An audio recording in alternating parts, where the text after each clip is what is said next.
प्रणाम।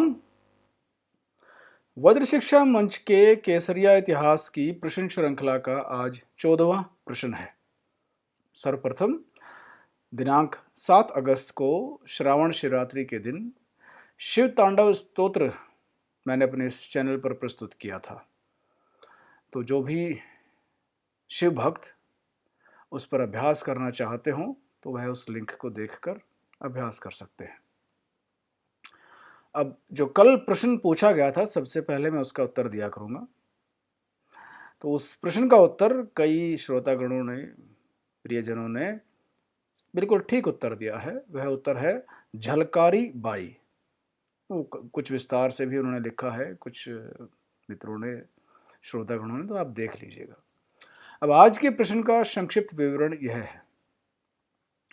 वर्तमान भारतीय समाज में चहुं ओर समाज को विभक्त कर स्वार्थ सिद्ध करने वाले व्यक्ति हैं, चाहे वह कोई भी वर्ग हो, नेता हो, व्यापारी हो, शिक्षक हो या कोई अन्य हो।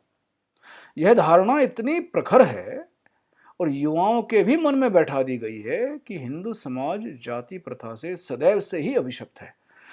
और विडंबना यह है कि बिना किसी गहन खोज के हिंदू युवा इसे स्वीकार कर स्वयं को अधिकांशतः हीन भावना से ग्रसित रखते हैं। लेकिन जिन्होंने मेरा प्रसारण अगर कुछ समय से देखा हो, मैंने एक प्रसारण में यह भी बताया था कि किस प्रकार अंग्रेजों द्वारा वर्ण को जातियों में सुनियोजित प्रकार से परिवर्तित कर दिया गया ताकि हिंदू समाज सदैव विभक्त रहे और हम आपस में ही सदैव संघर्षरत रहकर कभी एकजुट न हो और न कभी शक्तिशाली बने। सरल सी बात है, कौन एक शक्तिशाली प्रतिद्वंदी या शत्रु को चाहेगा? लेकिन मां भारती की संतानों को स्वयं को शक्तिशाली बनाने हेतु, पुनः सुदृढ़ बनने हेतु छल द्वारा प्रसारित और प्रचारित इस काल्पनिक व द्वेषपूर्ण धारणा को समाज से मिटाने पर दृढ़ता से कार्य करना होगा। मैं अन्य धर्मों में जो वर्ग भेद है उसके साक्ष्य तो आपको आगामी समय में दूंगा, लेकिन यदि आप लोगों ने ध्यान दिया हो मेरे प्रश्नों पर, कुछ तो व्यक्ति ध्यान देते ही हैं कि मेरा मंतव्य अधिकांशतः बहुत गहन होता है, गहरा होता है।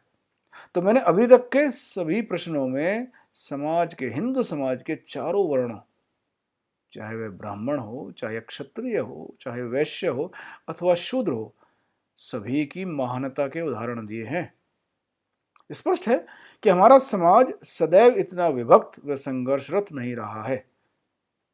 यही नहीं, एक महान आचार्य ने तो मात्र ब्राह्मण, क्षत्रिय, वैश्य को ही आर्य नहीं कहा था, उन्होंने तो कहा था कि शूद्र भी आर्य होते हैं।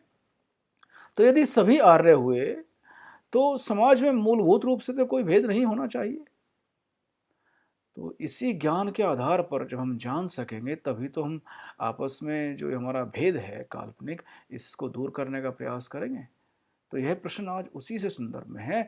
तो प्रश्न यह है कि वह आचार्य कौन था जिसने समाज के सारे वर्णों को, चारों को, जिसमें शूद्र विशेष रूप से सम्मिलित हैं, उन्हें भी आर्य कहा था।